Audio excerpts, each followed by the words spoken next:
Hello everyone.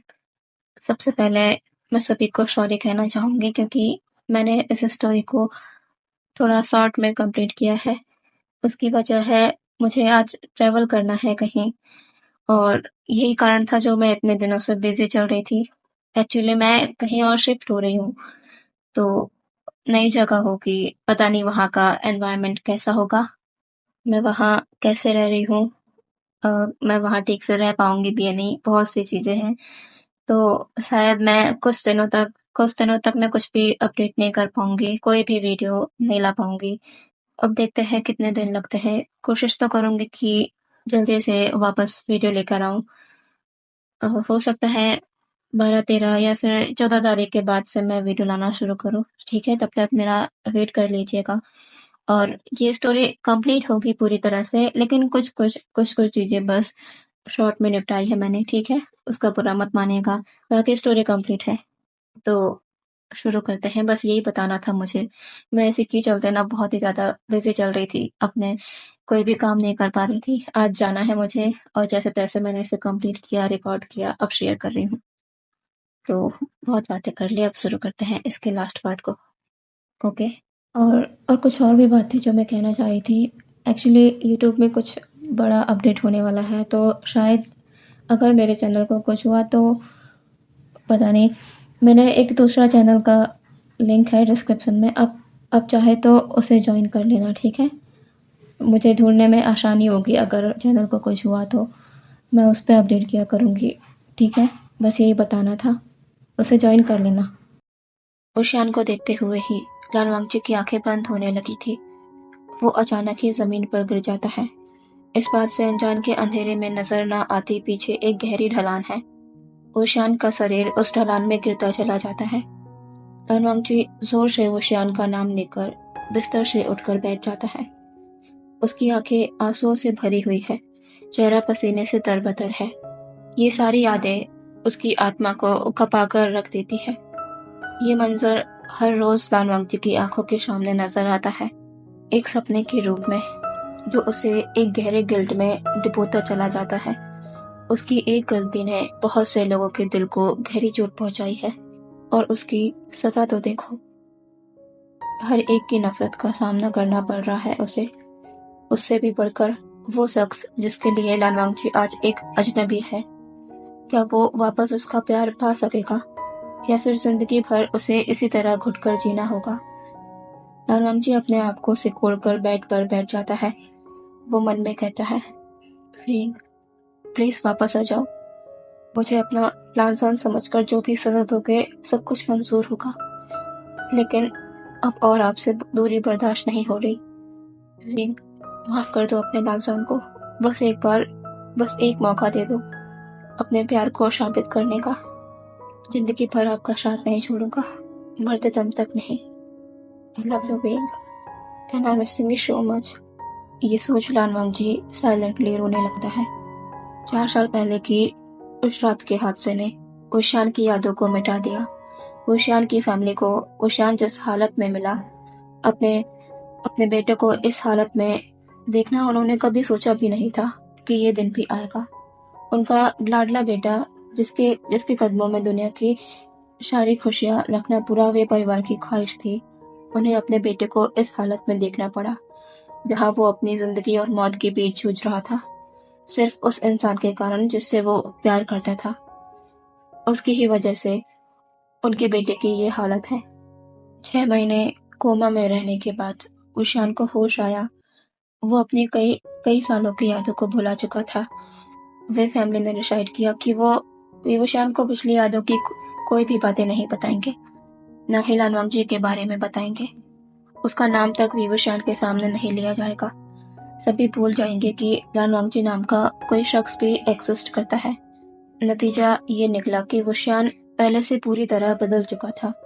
उसका interest music नहीं बल्कि अपने डैड का बिजनेस बन गया था।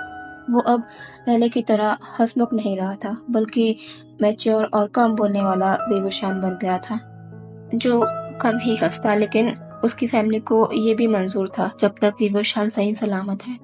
सब कुछ सही चल रहा था, लेकिन सिर्फ तब तक जब तक लालवांगची फिर से वापस नहीं आ गया उनकी जिंदगी में। उसने विभूषण के पर्सनल असिस्टेंट के तौर पर विभूषण की कंपनी में जॉब पा ली। ये खबर जब घर वालों को लगी तो उन सभी का खून खौल उठा। अब कौन सी नई मुसीबत लाना चाहता है लानवांग जी उनकी बेटी की जिंदगी में। घर वालों की लाख कोशिशों के बाद भी वो लानवांग जी को विभूषण की जिंदगी से दूर नहीं कर पाए। लेकिन उन सभी का गुस्सा लानवांग जी के प्रति दिन ब दिन बढ़ता गया। वो उसे अपने सामने तक देखना पसंद नहीं करते। बस वे फैमिली को इस बात की तसल्ली रहती है कि डॉक्टर ने कहा कि अब शायद ही ओशियन अपनी पुरानी यादों को वापस याद कर पाए। अगर ऐसा हुआ भी तो ये एक मिरेकल ही होगा। वे फैमिली इससे खुश है। ओशियन कभी लानवांग जी की यादों को नहीं याद कर पाएगा और लानवांग जी वो कभी ओशियन को खुद से अपने और उसके बारे में भी नहीं बता पाएगा, क्योंकि कांग्सू सरन ने लानवांग जी से हाथ जोड़कर ये प्रॉमिस लिया है कि वो कभी खुद से ओशियन को अपने बारे में नहीं बताएगा। लानवांग जी वैसे ही अपने एक गिल्ट में डूबा हुआ है। वो एक माँ का दिल दुखाकर दोबारा उन्हें हताश नहीं करेगा, इसलिए वो कभी खुद से ओशियन को कुछ भी नहीं बताएगा। वो बस उसके पास रहेगा। प्रेजेंट में ओशियन और लानवांग जी ओशियन के कैबिन में वापस आते हैं, उस मीटिंग से जो आज थी, जो सक्सेसफुल रही। ओशियन अपने चेयर में बैठ कहता है, लानवांग जी, इस पर भी तुम्हें ही काम करना है। चाहो तो शुयांग और शाओ शुनचन की मदद ले सकते हो। मेक श्योर करना कि कोई भी गड़बड़ी ना हो। लानवांग जी कहता है, डोंट वरी बॉस, कोई भी गड़बड़ी नहीं होगी। प्रोजेक्ट परफेक्टली कंप्लीट होगा। ओशियन बस अपना सर नोट कर देता है। लानवांग जी अभी भी ओशियन के सामने ही खड़ा हुआ है। ओशियन अपनी नजर ऊपर कर कहता है, क्या हुआ, क्या कोई प्रॉब्लम है? लानवांग जी अपना सर ना में शेक कर कहता है, नहीं बॉस, वो एक्चुअली। ओशियन कहता है, लानवांग जी साफ साफ कहो क्या बात है। लानवांग जी अपना सर नीचे कर कहता है, बॉस मुझे कल के दिन की लीव चाहिए। ओशियन को यह सुन थोड़ा शौक लगता है। लानवांग जी ऐसा इंसान नहीं जो कभी भी लीव ले ले। हाँ, वो साल में बस एक दिन लीव लेता है, जो डेट भी विभूषण को याद हो गई है। लेकिन उसने कभी उससे पूछा नहीं कि वो हर साल सेम डेट पर लीव क्यों लेता है। उसके अलावा लानवांग जी कभी भी काम से छुट्टी नहीं लेता। इनफैक्ट वो संडे को भी अपने काम के लिए एक्टिव रहता है। फिर आज आज लानवांग जी को लीव क्यों चाहिए? ओशियन कहता है, लानवांग जी, क्या मैं जान सकता हूँ कि कल तुम्हें लीव क्यों चाहिए? लानवांग जी कहता है, बॉस मुझे कुछ पर्सनल इश्यूज के चलते एक दिन की लीव चाहिए। ओशियन अब कुछ नहीं पूछता। वो अपना सर नोट कर कहता है, ठीक है, तुम जा सकते हो। लानवांग जी ओशियन को थैंक्स कहता है और ऑफिस से बाहर निकल जाता है। ओशियन के दिमाग में वही बातें चलने लगती है कि लानवांग जी कल नहीं आएगा। लानवांग जी के साथ काम करते करते ओशियन को लानवांग जी की आदत सी हो गई थी।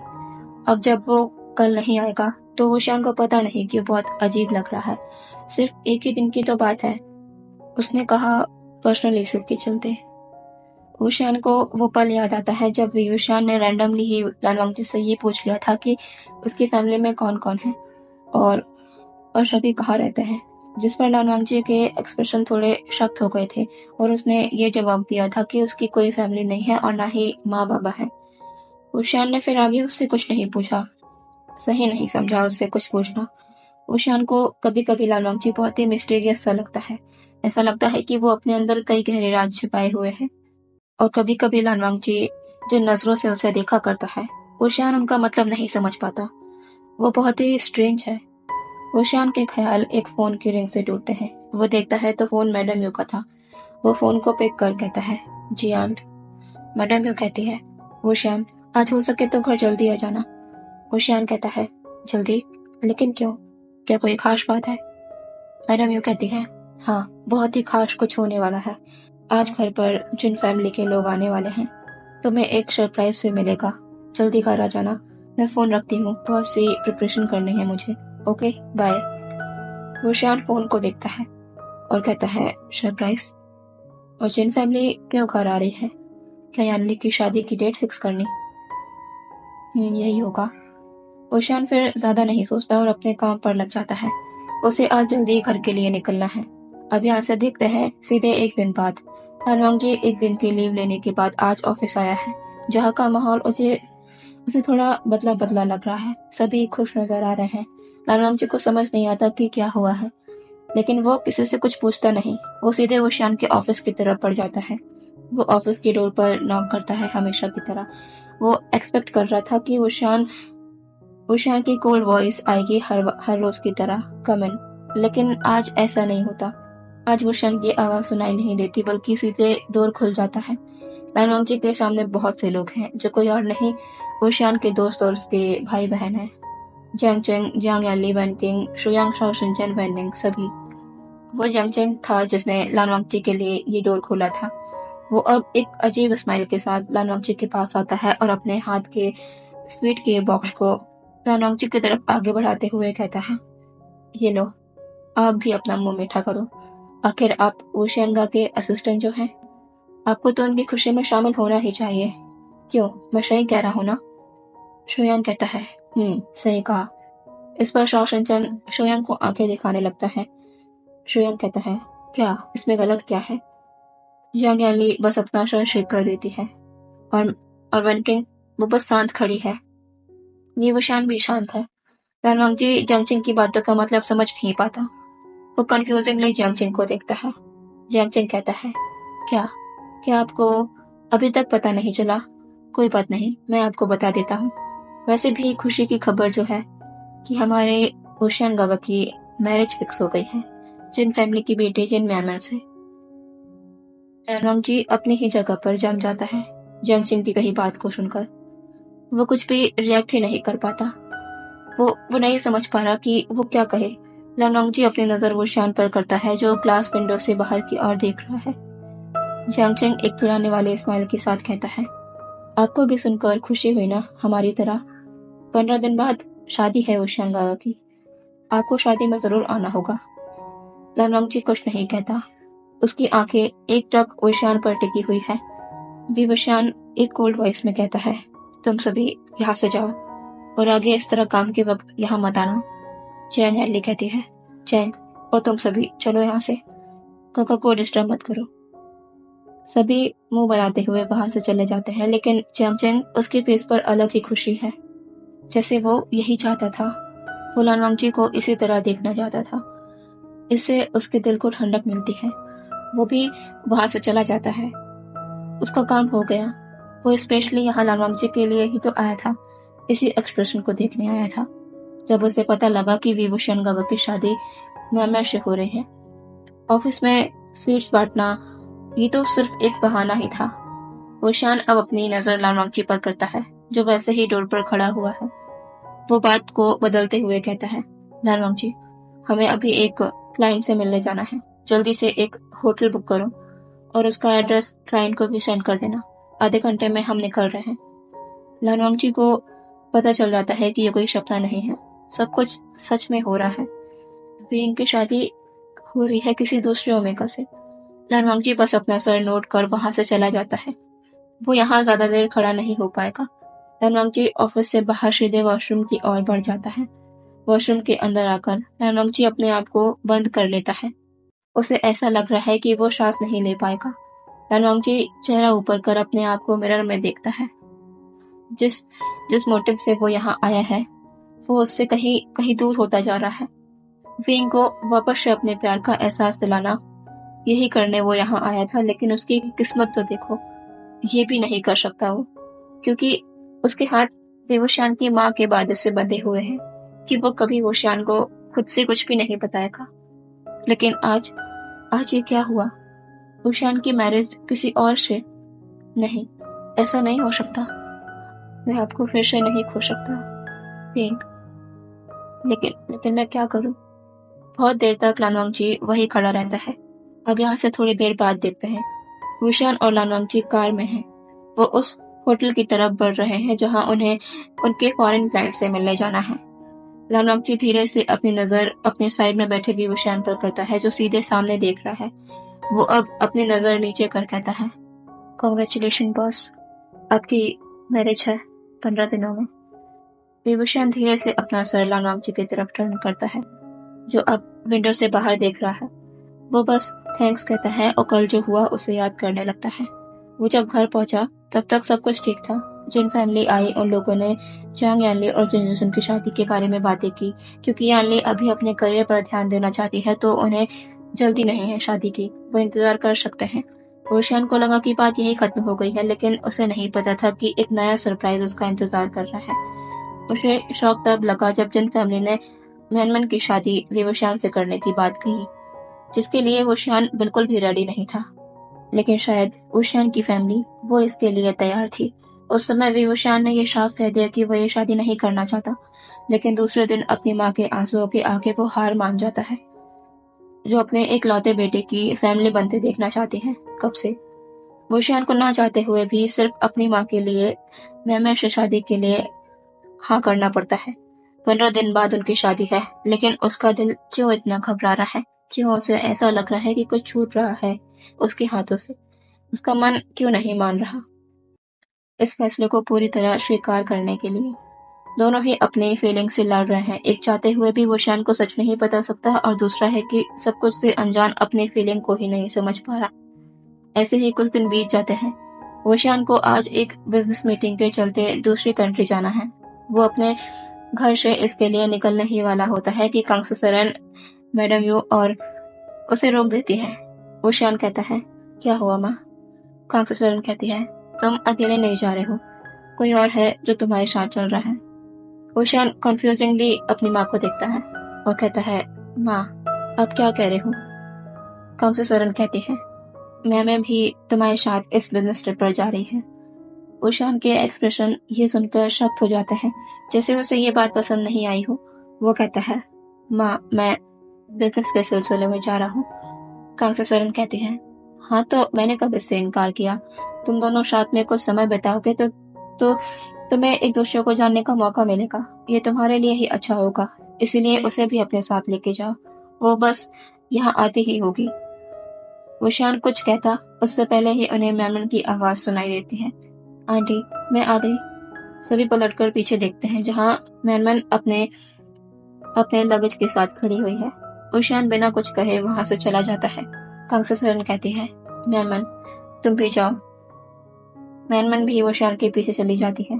उसके जाने के बाद वे चांग से कहते हैं, कांगसे तुम्हें नहीं लगता कि हम वोशान के साथ गलत कर रहे हैं? उसे देखकर ही समझ आता है कि वो इस शादी से खुश नहीं है। हमें उस पर जोर नहीं डालना चाहिए।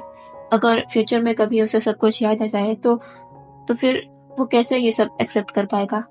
हमें उसके लिए आगे की सिचुएशन को हार्ड नहीं करना चाहिए, ये जानते हुए भी कि वो शान लानवांग जिससे कितना प्यार करता था। कहीं ऐसा ना हो कि हमारे जबरदस्ती का उसके माइंड में गलत असर हो जब उसे सब कुछ याद आ जाए। इसीलिए अच्छे से सोच लो कांगशे, इतना बड़ा फैसला लेने से पहले। कांगसुसरन थोड़ी झुंझुलाती हुए कहती है, आपके कहने का क्या मतलब है? यही कि मैं वापस से लानवांगची को अपने बेटे की जिंदगी में आने दूं? नहीं, ऐसा कभी नहीं होगा। वोशान की शादी मैनमन से ही होगी। अगर भविष्य में उसे सब याद आ भी जाए तो कोई फर्क नहीं पड़ेगा। वो मैनमन के साथ आगे बढ़ चुका होगा। अपनी जिंदगी में उसकी खुद की फैमिली होगी। वो लानवांगची को अपनी जिंदगी में वापस नहीं लाएगा, और मैं यही चाहती हूँ। ये कहती कांगसुसरन गुस्से से वहां से चले जाती हैं। वे चंग से हेल्पलेसली वहां खड़े रहते हैं। यहाँ देखते हैं वोशान को, जो कार में है, और उसके साइड में मैनमन है, जो लगातार वोशान को देखे जा रही है, और वोशान को इससे बहुत ही इरिटेशन हो रही है। वोशान ड्राइवर से कहता है कि कार की स्पीड बढ़ाए। थोड़ी देर बाद वोशान की कार एक बिल्डिंग के सामने आकर रुकती है। मैमन को समझ नहीं आता कि कार अचानक यहाँ क्यों रुकी। वोशान कार के शीशे को नीचे करता है। तभी मैनमन की नजर दूर से कार के पास आते लानवांगची पर जाती है। सेम टाइम पर लानवांगची की नजर भी विंडो पर जाती है, जहाँ उसे वोशान के साथ मैनमन बैठी नजर आती है। ये सीन लानवांगची के दिल को तीर की तरह चुभ जाता है। उसे वोशान की कही बात याद आती है, लाजान, वो तुम्हारा क्लासमेट हो या फिर तुम्हारा फ्रेंड, मुझे कोई मतलब नहीं। तुम बस उन अल्फाज से दूर रहा करो, मुझे ये नहीं पसंद। लानवांगची कहता है, विंग, आज नेवशंग नहीं आया था तो मेरे साइड वाली सीट खाली थी। उसने मुझसे पूछा कि क्या मैं यहाँ बैठ सकता हूँ, तो मैंने हाँ कह दिया। इसमें कौन सी बड़ी बात है? आपको ये इतना बुरा क्यों लगा? वोशान कहता है, तुम्हें मुझे किसी अदर ओमेगा के साथ देखने की आदत नहीं है ना, इसीलिए तुम वो नहीं समझ सकते जो मेरे दिल में गुजरती है तुम्हें किसी और अल्फा के साथ देखकर। मैंने तुम्हारे अलावा किसी ओमेगा को अपने पास आने की इजाजत नहीं दी। लानवांग जी कहता है, अच्छा आई एम सॉरी, मैं आगे से ध्यान रखूंगा। मैं किसी को भी अपने पास नहीं आने दूंगा।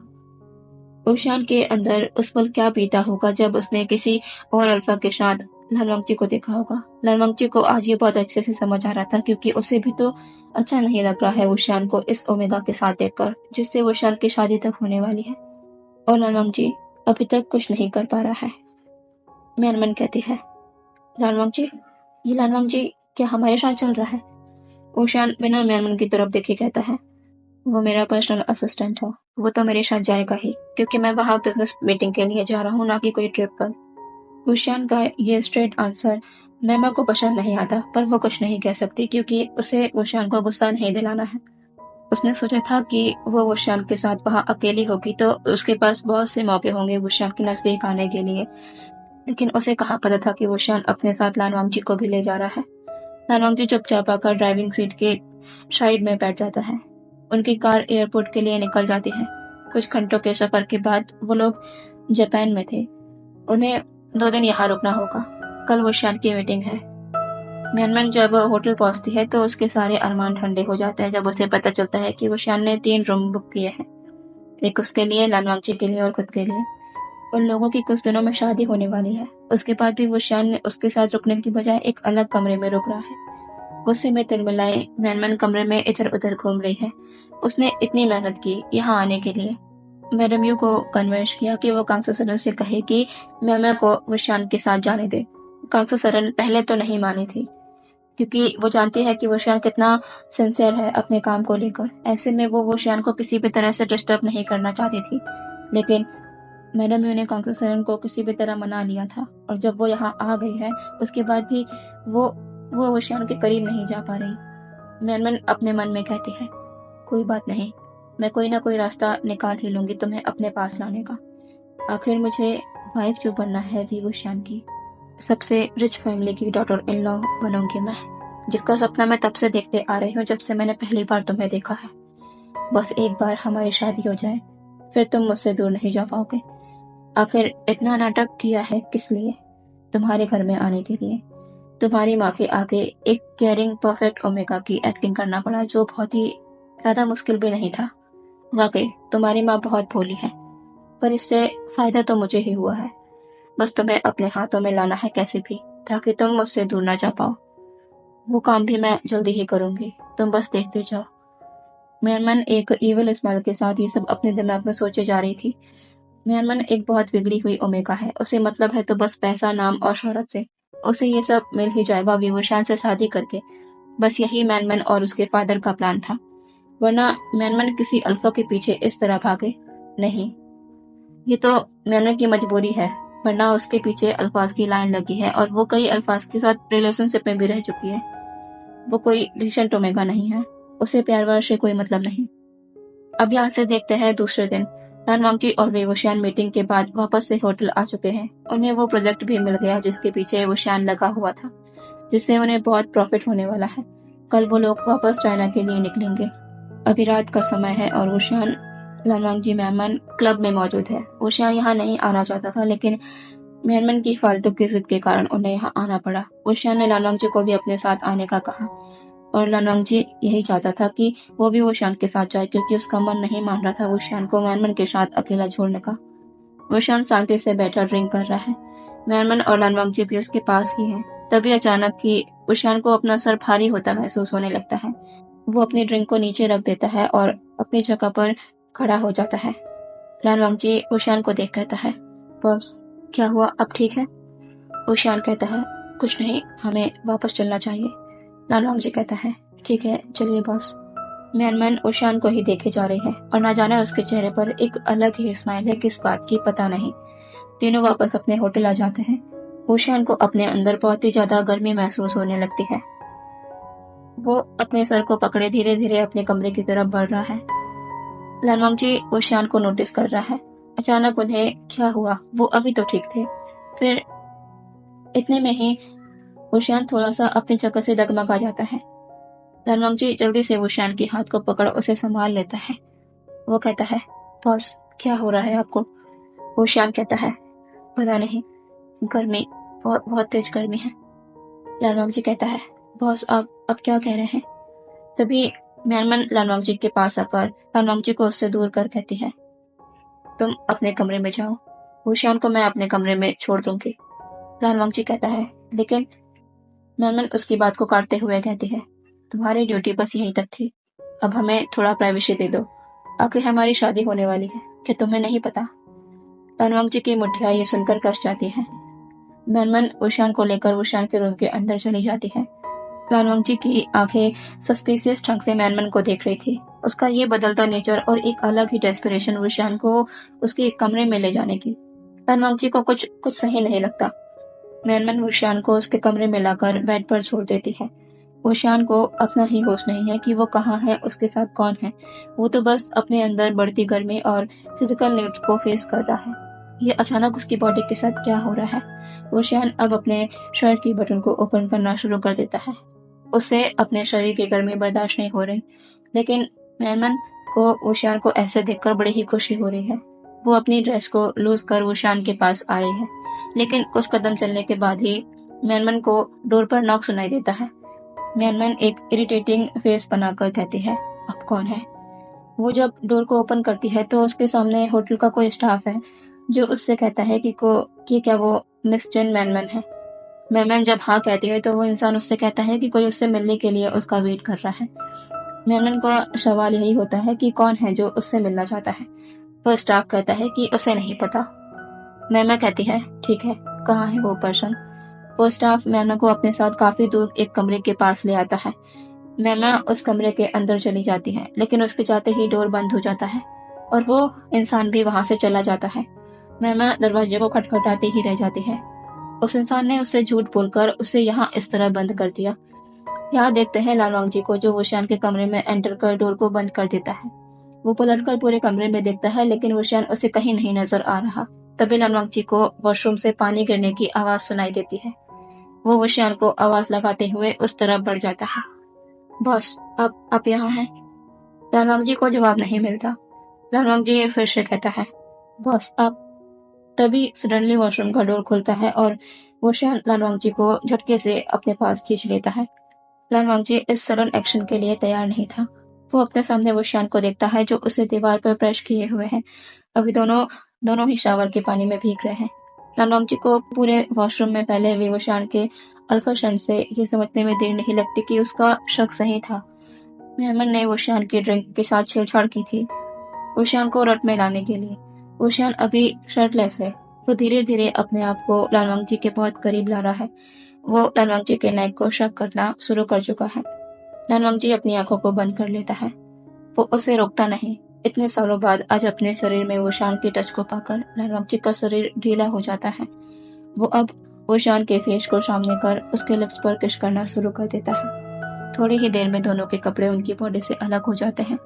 वुशियान लालवांग जी को गोद में उठाकर बेड तक ले आता है। अब उसकी बॉडी में कोई कंट्रोल नहीं रहा, न ही लालवांग जी वुशियान को रोकता है कुछ भी करने से। वुशियान अपने रट के चलते लालवांग जी के साथ तब तक इंटीमेट होता रहता है जब तक फेक रट का असर उसके ऊपर से कम नहीं होता। अब यहाँ से देखते हैं सुबह के 5 बजे। वुशियान ग्लास विंडो के पास खड़ा हुआ है, जहाँ से पूरा शहर उसे नजर आ रहा है। उसके वेस्ट के अराउंड टॉवेल रैप है। वो अपर से नेकेड है। वुशियान अब अपनी नजर बेड की तरफ करता है, जहाँ लालवांग जी लेटा हुआ है। उसकी बॉडी में कोई कपड़ा नहीं है। वुशियान धीरे धीरे बेड के पास आ जाता है। कमरे में कम रोशनी है, लेकिन उसमें भी ये देखा जा सकता है कि वुशियान की डार्क आईज किस इंटेंसिटी से लालवांग जी की नेकेड बॉडी को देख रही है। न जाने क्या चल रहा है वुशियान के माइंड में। वुशियान अब जाकर काउच में बैठ जाता है, लेकिन एक सेकंड के लिए भी उसकी नजर लालवांग जी से हट नहीं रही है।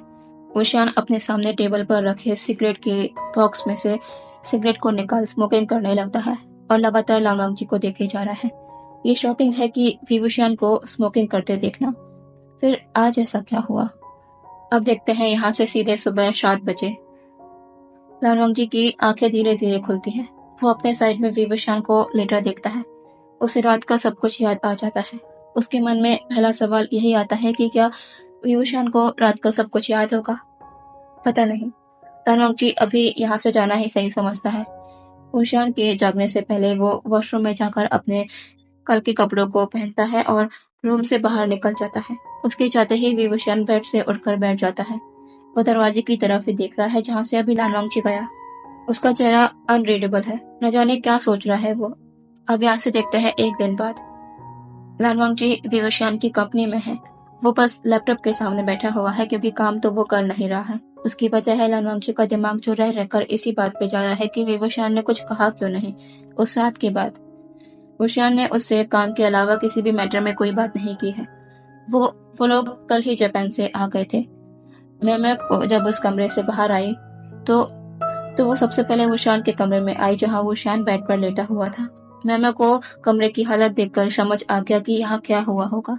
उसे बहुत ही ज्यादा गुस्सा आया लालवांगची पर, लेकिन कुछ ही पल में उसका गुस्सा एक इवल प्लान में तब्दील हो गया। मैं जाकर वुशियान के साइड में लेट गई। वुशियान जब जगा तो मैनमैन ने इस तरह प्रिटेंड किया जैसे उनके बीच कल रात सब कुछ हो गया है, और वुशियान ने भी इसमें ज्यादा कुछ रिएक्ट नहीं किया। तो मैमा को लगा वो अपने प्लान में सक्सेस हो गई है। लालवांगची के दिल को सुकून मिला कि वो भी वुशियान के साथ था उस रात। सही वक्त पर उसने अपने फ्रेंड की मदद से मैमा को वुशियान से दूर कर दिया, वरना क्या होता। लालवांगची अभी भी वुशियान के ऑफिस जा रहा है। वो डोर पर नॉक करता है। अंदर से वुशियान की कोल्ड वॉइस आती है, कम इन। लालवांगची अंदर आकर सारी फाइल वुशियान के सामने रख देता है जिनमें वुशियान के सिग्नेचर चाहिए। वुशियान एक नजर उन फाइल को देखता है, फिर लालवांगची को। जब से वो जापान से लौटे हैं लालवांगची वुशियान का बिहेवियर समझ नहीं पाया। उसे उसका बिहेवियर बहुत ही अजीब लग रहा है। जिस नजर से वो उसे देखता है लालवांगची वो समझ नहीं पाता। वुशियान उन फाइल को इग्नोर कर सीधे लालवांगची की आंखों में देख कहता है, लालवांगची, क्या तुम जानते हो जब हम जापान में थे तब वहां मेरे साथ क्या हुआ? लालवांगची ये सुन अलर्ट हो जाता है। वुशियान किसकी बात कर रहा है? क्या ये उस रात के बारे में है? वुशियान कहता है, जब हम क्लब में थे तो किसी ने मुझे ड्रग किया। वो तो अच्छा था कि मेरा ओमेगा उस वक्त मेरे साथ था। लालवांगची की धड़कनें तेज हो जाती है वुशियान की बात सुनकर। वुशियान ने कहा उसका ओमेगा, लेकिन तुरंत ही लालवांगची का दिल टुकड़ों में टूट जाता है जब वो वुशियान की अगली बात को सुनता है। वुशियान कहता है, हमारा म्यांमन को जापान ले जाना अपने साथ सही साबित हुआ। अगर मेरी फ्यूचर ओमेगा मेरे साथ ना होती तो न जाने क्या होता। मैंने कुछ गलत नहीं किया।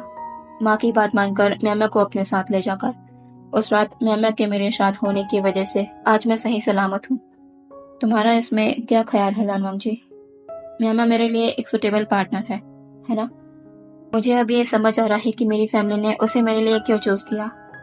लालवांगची की बॉडी स्टिफ हो जाती है।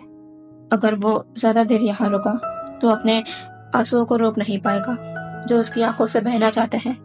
लालवांगची बिना कोई जवाब दिए तेजी से वहां से चला जाता है।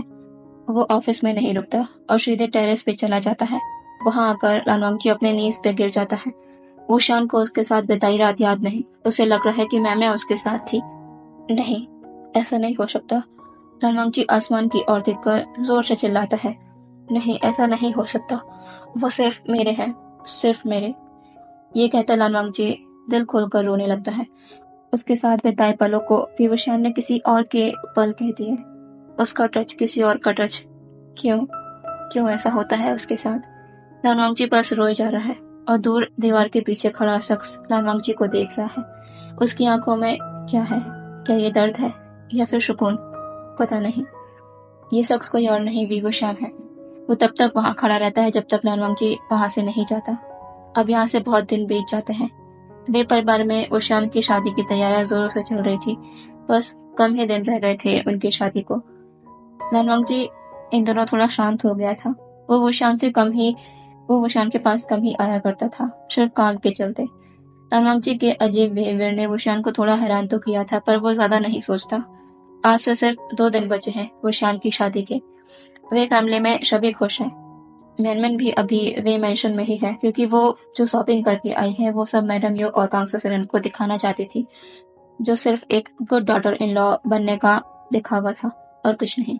सभी अपनी खुशियों और तैयारियों में मगन हैं। तभी वे मेंशन का डोरबेल रिंग होता है। सभी का ध्यान डोर पर जाता है। वुशियान भी इसी वक्त सीढ़ियों से नीचे आ रहा था अपने कमरे से। सर्वेंट डोर को ओपन करते हैं। सामने जो पर्सन है उसे देख वे फैमिली गुस्से से अपनी जगह से खड़ी हो जाती है। लानवांग जी, जिसके हाथ में एक बड़ा सा बैग है, वो उसके साथ घर के अंदर आता है। उसके पीछे ही एक वकील भी घर के अंदर आता है। सभी लॉयर को यहाँ देखकर हैरान होते हैं। विभूषण को समझ नहीं आता कि लानवांग जी इस तरह यहाँ क्यों है। वो हॉल में आकर कहता है, लानवांग जी, तुम यहाँ, और ये लॉयर तुम्हारे साथ क्यों है? लानवांग जी छोटे स्माइल के साथ कहता है, ये किस तरह की बात कर रहे हैं आप? मैं यहाँ ना हूं तो और मुझे कहाँ होना चाहिए? ऊशान कहता है, क्या मतलब है तुम्हारा? लानवांग जी कहता है, मतलब साफ है, जब हमारी शादी हो ही गई है तो अब से ये मेरा ही घर है, तो मैं यहाँ ना आऊं तो और कहाँ जाऊं, माय डियर हस्बैंड। लानवांग जी की कही इस बात ने यहाँ मौजूद सारे लोगों की होश उड़ा दिए थे। ऊशान भी अपनी बड़ी बड़ी आंखें कर लानवांग जी को देखता है। लानवांग जी ने उसे अपना हस्बैंड कहा, और एक मिनट, शादी? लानवांग जी से उसने शादी कब की? कांग्से सरन कहती है, क्या बकवास कर रहे हो तुम? मेरे बेटे की शादी तुमसे? ये हो ही नहीं सकता। उसकी शादी तो 2 दिन बाद होने वाली है, वो भी जैन फैमिली की बेटी जैन मैनमन से। अब कौन सा नया झूठ लेकर यहाँ आए हो तुम? लानवांग जी कहता है, मैं झूठ नहीं बोल रहा मदर इन लॉ, मेरी और आपकी बेटी की शादी हो चुकी है। आपको यकीन नहीं होता तो इन मैरिज पेपर्स को देख लीजिए। ये कहकर लानवांग जी उस लॉयर को देखता है, जो कुछ पेपर भी ऊशान की तरफ बढ़ा देता है। ऊशान फटाक से उन पेपर को लेकर पढ़ने लगता है। उसकी नजर सबसे पहले जाती है अपने सिग्नेचर पर। ये उसने कब किया? उसे कुछ याद नहीं। वह जंग से कांग्से सरन और बाकी सभी भी उन पेपर्स को देखते हैं। मैनमन की तो जैसे दुनिया ही पलट जाती है। ऊशान लानवांग जी के पास आकर कहता है, ये तुमने कैसे किया? मेरे सिग्नेचर इस मैरिज पेपर पर कैसे? लानवांग जी स्माइल के साथ कहता है, कितने दिनों से मैं आपके साथ हूँ, आपके साथ काम कर रहा हूँ, मेरे लिए ये इतना भी मुश्किल नहीं था। ऊशियान समझ जाता है कि लानवांग जी ने धोखे से ये शाइन लिए हैं। ऊशियान के एक्सप्रेशन अचानक ही डार्क हो जाते हैं। वो कहता है, तुमने धोखे से ये किया है। लानवांग जी की स्माइल ड्रॉप हो जाती है। वो अपना सर नीचे कर कहता है, मुझे माफ कर दीजिए, लेकिन मेरे पास कोई और रास्ता नहीं था। अब हमारी शादी हो चुकी है। कांग्से सरन गुस्से से कहती है, मैं इस शादी को नहीं मानती, तुम यहाँ मेरे घर से बाहर निकल जाओ। लानवांग जी कांग्से सरन के पास आकर कहता है, ऐसे कैसे मैं इस घर से चला जाऊं? आप लाख इस बात को नकारे, लेकिन मैं सच में आपके बेटे का हस्बैंड हूँ। लीगली कोई मुझे उनकी लाइफ से बाहर नहीं कर सकता। आपको भी जल्दी से मुझे अपना सन इन लॉ एक्सेप्ट कर लेना चाहिए, वरना, लानवांग जी धीरे से कहता है, वरना हमारे बीच का वादा टूट जाएगा। अगर आप नहीं चाहती कि वेइंग को पुरानी बातें पता चले तो मुझे यहाँ रहने दीजिए। कांग्से सरन को लानवांग जी पर बहुत तेज गुस्सा आता है। वो बिना कुछ कहे वहां से चले जाते हैं। जांग चिंग कहता है, तुम इस घर में नहीं रह सकते, यहाँ से चले जाओ। मैडम यू कहती है, ऊशियान, हो सकता है इसने झूठे पेपर तैयार करवाए हो, तुम्हें इसकी बातों में लगने की कोई जरूरत नहीं है।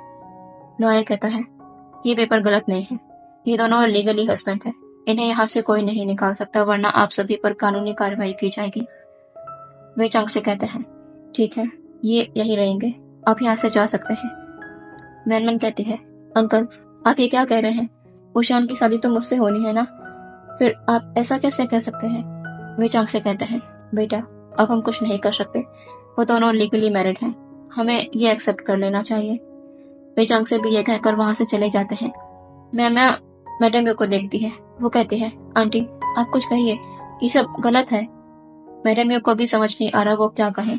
वो इन पेपर्स को भी जुटला नहीं सकती। मैडम यू बस इतना ही कहती है, तुम चिंता मत करो, हम कोई ना कोई रास्ता निकालेंगे इस जबरदस्ती की शादी से ऊशान को बाहर निकालने का। मैनमन गुस्से से पैर पटकते हुए इस घर से चली जाती है। अब हॉल में बस वोशियान और लानवांग जी ही रह गए हैं। लानवांग जी वोशियान के पास आकर स्माइल के साथ कहता है, हमारा रूम किस तरफ है हस्बैंड? वोशियान अपनी कोल्ड नजरों से लानवांग जी को देखता है और बिना कुछ कहे वहां से चला जाता है। वोशियान के जाते ही लानवांग जी अपनी स्माइल को ड्रॉप कर देता है। हाँ, उसने गलत किया, धोखे से वोशियान से शादी की, लेकिन वो उसे किसी और को भी तो होते नहीं देख सकता था, इसीलिए उसे अपने अपने किए पर कोई पछतावा नहीं है। लानवांग जी अपने बैग को लेकर वोशियान के पीछे चला जाता है। थोड़ी देर बाद अभी लानवांग जी अपने क्लॉथ्स को कवर्ड में सेट कर रहा है और वोशियान जो काउच पर बैठा लैपटॉप पर अपना काम कर रहा है, उसका ध्यान काम पर कम लानवांग जी पर जाता है। वो बार बार उसे देख रहा है। लानवांग जी अपने सारे कपड़ों को सेट कर देने के बाद पलटकर वोशियान को देखता है और कहता है, हस्बैंड, आप सो नहीं रहे? और कब तक काम करते रहेंगे आप? ऊशान लैपटॉप को बंद कर अपनी जगह से खड़ा होता है। वो लालवांग जी के पास आकर कहता है, तुमने ऐसा क्यों किया? या फिर मैं कहूँ कि किस मकसद से तुमने मुझसे धोखे से शादी की? क्या तुम्हें तुम्हें भी बाकी ओमेगास की तरह मेरे स्टेटस से प्यार है? या फिर लालवांग जी तुरंत ऊशान के माउथ पे अपने फिंगर रख देता है। वो कहता है, अगर मैं कहूँ कि मुझे आपके स्टेटस से नहीं, आपसे वीवशान से प्यार है, तो क्या आप मेरा यकीन करेंगे? जानता हूँ यकीन करना मुश्किल होगा आपके लिए, क्योंकि मैंने शादी आपसे धोखे से तो की है, लेकिन आप चाहे तो मुझे हर तरह से आजमा सकते हैं। ये शादी भले धोखा है, लेकिन मेरा प्यार आपके लिए धोखा नहीं। भरोसा कीजिए, मैं नहीं देख सकता था आपको किसी और के साथ, इसलिए ये करना पड़ा। वोशान थोड़ी देर तक लालवांग जी को देखता रहता है। फिर वो कहता है, अगर ऐसा ही था तो तुम मुझे ये सीधे कहने की बजाय ऐसा कदम क्यों उठाया? क्या तुम्हें डर नहीं था कि इसकी वजह से मैं तुमसे नफरत भी कर सकता था? लालवांग जी इस पर पेनफुल स्माइल के साथ कहता है, नफरत नफरत सहने की अब आदत हो गई है मुझे। आप भी करना चाहे तो कर सकते हैं, कोई बात नहीं। इससे मेरा प्यार आपके लिए कम नहीं होगा। ऊशान एकटक लालवांग जी को देख रहा है। उसकी आंखों को गहराई से पढ़ने की कोशिश कर रहा है। जब उसे लगता है कि लालवांग जी का कहा हर एक शब्द सच है, ऊशान ऊशान तुरंत वहां से चला जाता है और बेड पर जाकर सो जाता है। लालवांग जी भी कमरे का लाइट ऑफ कर ऊशान के साइड में आकर लेट जाता है। ऊशान के माइंड में लालवांग जी की कही बातें ही चल रही हैं। थोड़ी ही देर में दोनों सो जाते हैं। आधी रात में ऊशान की नींद अचानक खुल जाती है, क्योंकि उसे लालवांग जी की आवाज सुनाई दे रही है। ऊशान जल्दी से लाइट ऑन करता है और देखता है कि लालवांग जी की आंखों के कॉर्नर से आंसू बह रहे हैं और वो बार बार अपना सर इधर उधर कर रहा है। नहीं, ऐसा मत करो, प्लीज उन्हें छोड़ दो। ऊशान मन में कहता है कि लालवांग जी कोई बुरा सपना देख रहा है। ऊशान धीरे से लालवांग जी को शेक करके जगाने लगता है। लालवांग जी झटके से बेड से उठ जाता है और ऊशान के हाथ को पकड़ लेता है। वो तेज तेज सांसें ले रहा है। वो जब अपने सामने ऊशान को देखता है तब उसके दिल को सुकून मिलता है। ऊशान कहता है, क्या हुआ? क्या तुम कोई बुरा सपना देख रहे थे? लालवांग जी अपना सर नीचे कर लेता है। वो कहता है, आई एम सॉरी, मेरी वजह से आपकी नींद डिस्टर्ब हो गई। आप अब सो जाइए, मैं ठीक हूँ। ऊशान थोड़ी देर लालवांग जी को देखता है। वो उससे जानना चाहता है कि आखिर वो क्या सपना था जो उसे इतना डरा दिया, लेकिन वो नहीं पूछता। ऊशान वापस बेड पर लेट जाता है और लालवांग जी भी। अब यहाँ से देखते हैं सुबह। डाइनिंग टेबल पर पहले से ही बहुत सारा ब्रेकफास्ट तैयार है, जो जो लालवांग जी ने ही बनाया है। वो सभी के आने का इंतजार कर रहा है। मैडम यू, कांगसा सरन और जांग यानली यहाँ आते हैं। मैडम यू लालवांग जी को इग्नोर कर सर्वेंट की तरफ देख कहती है, ये ब्रेकफास्ट किसने तैयार किया है? लालवांग जी कहता है, ये ब्रेकफास्ट मैंने बनाया है आप लोगों के लिए। बैठिए, मैं आप सभी को ब्रेकफास्ट सर्व करता हूँ। मैडम यू बिना लालवांग जी को देखे गुस्से से सर्वेंट से कहती है, ये सारा ब्रेकफास्ट फेंक दो और आज के बाद किचन में मैं, सिजे और यानली के अलावा किसी के हाथ का कुछ नहीं बनेगा। यानली कहती है, माँ आप ये क्या कह रही हैं? इतना सारा खाना वेस्ट करने की बात कर रही हैं। मैडम यू कहती है, यानली तुम चुप करो और चलो, हमें ब्रेकफास्ट तैयार करना है, अभी सभी लोग आते होंगे। ये कहकर मैडम यू किचन के अंदर चली जाती है। यानली कांगसा सरन को देखती है, जिन्होंने कुछ भी नहीं कहा, जबकि खाना वेस्ट करना उनके घर पे पाप माना जाता है। पर कांगसा सरन लालवांग जी से नफरत के चलते इस पर भी मैडम यू का ही साथ देती है। वो लोग भी किचन में चले जाते हैं। लालवांग जी वहीं खड़ा है, उसकी आंखें थोड़ी टेढ़ी हो गई है। वो चुपचाप वहां से चला जाता है। लालवांग जी ऊशान और अपने कमरे में आता है। ऊशान जो ऑफिस के लिए रेडी हो रहा था, वो मिरर के थ्रू लालवांग जी को देखता है, जो चुपचाप कमरे में आया और अपने ऑफिस बैग को तैयार करने लगा। उसने अपने मन में सोचा, क्या हुआ है उसे? वो वो ये कह भी देता है, लालवांग जी क्या हुआ है? लालवांग जी ऊशान को देखता है। वो अपने आप को नॉर्मल कर कहता है, नहीं, कुछ भी तो नहीं। आप मेरा इंतजार करिएगा, मैं भी आपके साथ ऑफिस चल रहा हूँ। ऊशान बस कह देता है और कमरे से बाहर चला जाता है। वो जब हॉल में आता है तो देखता है कि दो सर्वेंट खाने को कहीं ले जा रहे हैं। ऊशान उन्हें रोक कहता है, ये कहाँ ले जा रहे हो इस खाने को? उनमें से एक सर्वेंट कहता है, सर मैम ने कहा है कि ये खाने को फेंक देने को। वे चंगसे और जांगसा में भी उसी वक्त यहाँ आते हैं। ऊशान कहता है, क्यों? खाने को क्यों फेंकना है? क्या खाना खराब हो गया है? वो सर्वेंट थोड़ा हिचकिचाता है, फिर कहता है, सर वो खाना आपके ओमेगा सर लालवांग जी ने बनाया था, तो मैडम यू ने ब्रेकफास्ट को फेंकने को कहा है। वे चांग से कहते हैं, क्या? लेकिन हमारे घर में खाने को इस तरह वेस्ट नहीं किया जाता। ओशियान उस सारे ब्रेकफास्ट को देखता है। उसे समझ आ जाता है लालवांगजी की उदासी का मतलब। ओशियान उस सर्वेंट को देख कहता है, इस सारे ब्रेकफास्ट को पैक करके मेरी गाड़ी में रखवा दो अभी। डैड मैं ऑफिस जा रहा हूँ, ब्रेकफास्ट भी वही करूँगा। ये कहकर ओशियान वहां से चला जाता है। उस सर्वेंट ने सारा ब्रेकफास्ट ओशियान की गाड़ी में रखवा दिया था। ओशियान कार के अंदर बैठा लालवांगजी के आने का इंतजार कर रहा है। लालवांगजी तेजी से कार के अंदर बैठ कहता है, आई एम सॉरी, मैं फिर से लेट हो गया। आप अपने हस्बैंड की थोड़ी सी देरी से नाराज तो नहीं है ना? ओशियान बस उसे देखता है, अपनी आई नैरो करके। लालवांगजी इस पर मुस्कुरा देता है और ओशियान की धड़कन लालवांगजी की मुस्कान से अचानक से बढ़ जाती है। वो अपना ध्यान सामने कर लेता है और ड्राइवर को गाड़ी स्टार्ट करने का कह देता है। यहाँ घर पर सभी ओमेगा जब अपने हाथों का बना ब्रेकफास्ट बनाकर लाते हैं तो सभी के साथ ओशियान को ना देखकर वो हैरानी से पूछते हैं कि विंग कहाँ है? वो नहीं आया अभी तक। वे जांग से कहते हैं थोड़े स्ट्रिक्ट टोन में, हमारे घर में कब से फूड को वेस्ट किया जाने लगा।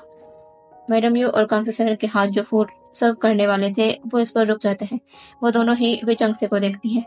वे चंग से कहते हैं, कांग से, अगर तुम्हें लालवांगजी के हाथ का बना फूड नहीं खाना था तो सिंपली उससे कह देती कि वो कल से ऐसा कुछ भी ना करे। ये फूड फेंकने का क्या मतलब है? कांग्रेसर और मैडम यू इस पर अपना सर नीचे कर लेते हैं। वे चंग से एक शाय कर कहते हैं, ओशियान ऑफिस चला गया है, वो भी लालवांगजी के बने सारे ब्रेकफास्ट को लेकर। कम से कम उसे तो इस बात का ख्याल है जो तुम लोग भूल गए। कांग्रेसरन कुछ नहीं कहती। उन्हें पता है ये उनकी गलती है। यहाँ लालवांगजी जब ओशियान के कैबिन में आता है तो ओशियान उसे अपने कैबिन पर ही रोक लेता है। लालवांगजी सोच रहा है कि ओशियान का उसे यहाँ रोकने का क्या कारण है। तभी लालवांगजी की नजर टेबल पर रखे फूड पर जाती है। वो अब ओशियान को देखता है। ओशियान कहता है, देख क्या रहे हो, तुमने ब्रेकफास्ट नहीं किया है, ब्रेकफास्ट करो। लालवांगजी कहता है, अकेले? मैं आपके साथ में ब्रेकफास्ट करना पसंद करूंगा। ओशियान घूर कर उसे देखता है। लालवांगजी कहता है, ऐसे मत देखिए, आपके मुझे ऐसे देखने से मैं अपनी बात से पीछे नहीं हटूंगा। ओशियान एक ट्राई करता है और काउच पर आकर बैठ जाता है। लालवांगजी भी जल्दी से ओशियान के बिल्कुल पास आ जाता है। लालवांगजी जब ब्रेकफास्ट को सर्व करने जा रहा होता है तब उसे पता चलता है कि ये तो वही ब्रेकफास्ट है जो उसने बनाया था, जिसे मैडम यू ने फेंकने को कह दिया था। तो फिर क्या क्या ओशियान ने? लालवांगजी अपनी टेढ़ी नजरों से ओशियान को देखता है। ओशियान लालवांगजी से अपनी नजर हटाकर कहता है, हमारे घर में फूड वेस्ट नहीं किया जाता। लालवांगजी बस अपना सर शेक कर स्माइल कर देता है। दोनों ही शांति से अपना ब्रेकफास्ट करते हैं। ब्रेकफास्ट के बाद लालवांगजी कैबिन से जाने वाला होता है लेकिन कुछ सोचकर वो रुक जाता है। वो तेजी से झुककर ओशियान के चीक पर एक किस करता है और उसके कान के पास लो वॉइस में कहता है, थैंक यू ब्रेकफास्ट के लिए and I love you husband. इतना कहकर लालवांगजी जल्दी से कैबिन के बाहर चला जाता है। ओशियान वो अपनी जगह पर ही फ्रीज। वो धीरे से अपने चीक पर हाथ रख उस तरफ देखता है जहां से अभी अभी लालवांगजी गया।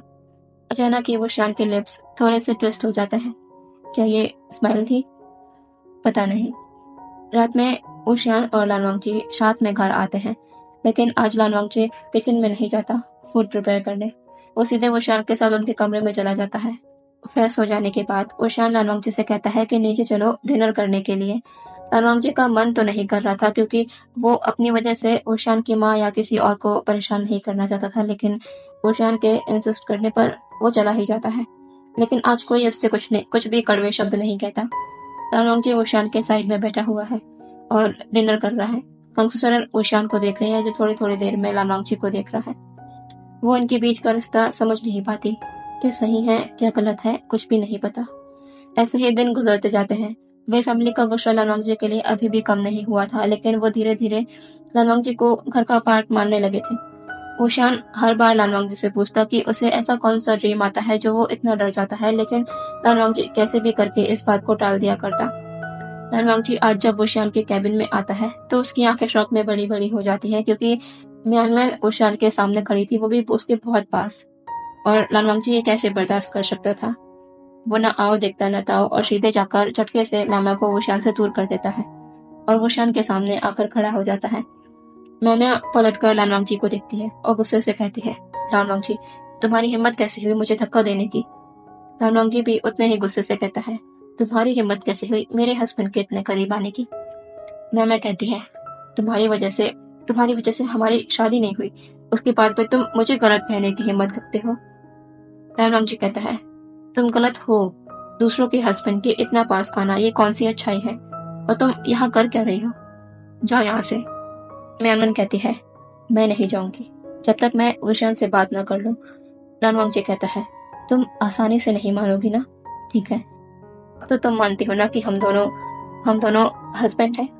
ये कहता लालवांग जी झटके से विशान को कॉलर से पकड़ अपने करीब कर उसके लिप्स पर किस करना शुरू कर देता है। इससे विशान की आंखें शौक में बड़ी बड़ी हो जाती है और मैम वो अपनी मुट्ठियों को घुस लेती है। लालवांग जी तब तक विशान को किस करता रहता है जब तक मैम यहाँ से चली नहीं जाती, और मैन इरिटेट होकर यहाँ से चली ही जाती है। अब जाकर लालवांग जी विशान को छोड़ता है। दोनों गहरी गहरी सांसें ले रहे हैं। लालवांग जी विशान को फिर से कॉलर से उसके नीचे झुकाकर कहता है, आप सुन लीजिए, अगर आपने उस मैम को अपने कैबिन में घुसने दिया तो मुझसे बड़ा कोई नहीं होगा, समझे आप? विशान थोड़ा सहम जाता है लालवांग जी के इस रूप को देखकर। वो बस अपनी गर्दन जोर जोर से हवा में हिला देता है। लालवांग जी वहां से चला जाता है। उसके जाने के बाद विशान अपने सीने में हाथ रख चेयर पर बैठ जाता है। ये अभी क्या हुआ उसके साथ? आगे चलते चलते विशान को लालवांग जी से और भी अलग तरह के झटके मिलते रहते थे। अभी विशान बालकनी में बैठा अपना काम कर रहा है, तभी लालवांग जी आकर विशान की लैप से लैपटॉप को टेबल पर रख खुद विशान की लैप में बैठ जाता है और अपना सर उसके शोल्डर पर रख अपने हैंड्स को उसकी नेक में रैप कर लेता है और अपने स्लीपी लो वॉइस में कहता है, अगर आपको अभी भी काम करना है तो मुझे इसी तरह अपने ऊपर सुलाकर अपना काम करो, वरना मुझे लेकर बेड पर चलो। क्या आप थकते नहीं हैं? मुझे नींद आ रही है।